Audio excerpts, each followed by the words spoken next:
శిశు సంక్షేమ శాఖ ఆధ్వర్యంలో నిర్వహిస్తున్న పోషణ్ అభియాన్ కార్యక్రమం భద్రాద్రి కొత్తగూడెం జిల్లాలో విజయవంతంగా అమలవుతోంది.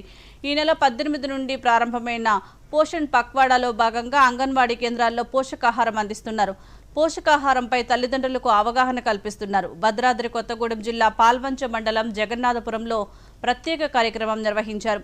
చిరుధాన్యాలైన కొర్రలు, అరికలు, జొన్నలు, సజ్జలు, రాగులు, కుసుమలు, అండ్రుకొర్రలు వంటి వాటిలో పోషక విలువలు అధికంగా ఉంటాయని తెలిపారు. చిరుధాన్యాల పదార్థాలను పిల్లలకు అందించాలని, వీటిలో అధిక శాతం విటమిన్ B12, B6 పదార్థాలు ఉంటాయని వాటిని కార్యక్రమంలో ప్రదర్శించి గర్భిణీలకు, బాలింతలకు వాటిని పరిచయం చేశారు. అంగన్వాడీ కేంద్రాల్లో ఎప్పటికప్పుడు పరీక్షలు జరుపుతూ పోషకాహారాన్ని అందిస్తున్నారని గర్భిణీలు తెలిపారు.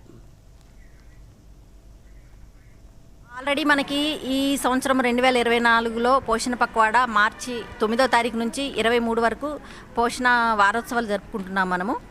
ఆ పోషణ పక్షంలో భాగంగా ఈరోజు మనకి భద్రాద్రి కొత్తగూడెం డిస్టిక్ పాల్వంచ ప్రాజెక్ట్ నుంచి ప్రాజెక్ట్ లెవెల్లో పోషణ పక్వాడా ప్రోగ్రామ్ని మేము అరేంజ్ చేయడం జరిగింది. పోషణ యొక్క ఇంపార్టెన్స్ ఎంత అనేది ఈ ప్రోగ్రాంలో ద్వారా మనము జనాల్లోకి జన చైతన్యం కల్పించడం ద్వారా తీసుకువెళ్తాము జనాల్లోకి. పోషణతో పాటు చదువు కూడా ఎంత ముఖ్యమో అనేది, అదేవిధంగా గిరిజన సాంప్రదాయాలు, గిరిజన వంటకాలని లోకల్లో ఏ అయితే అవైలబిలిటీ ఉంటాయి ఫుడ్, వాటిని ఎక్కువగా ఫోకస్ చేయడము, మన డైలీ ఫుడ్ ఐటమ్స్లో మిల్లెట్స్ని ఏ విధంగా ఇంక్లూడ్ చేయాలి, వాటి వల్ల ఏం ప్రయోజనాలు ఉంటాయి, మన ఆహార విధానాలని ఎలా మనము బెటర్ చేసుకోవచ్చు అనే దాని మీద ఫోకస్ చేయడం జరుగుతుందండి. దీనిలో భాగంగా ఈరోజు మన పాల్వంచ ప్రాజెక్ట్ నుంచి భద్రాద్రి కొత్తగూడెం డిస్టిక్లో పోషణ పక్షం ప్రోగ్రామ్ని కండక్ట్ చేయడం జరుగుతుందండి.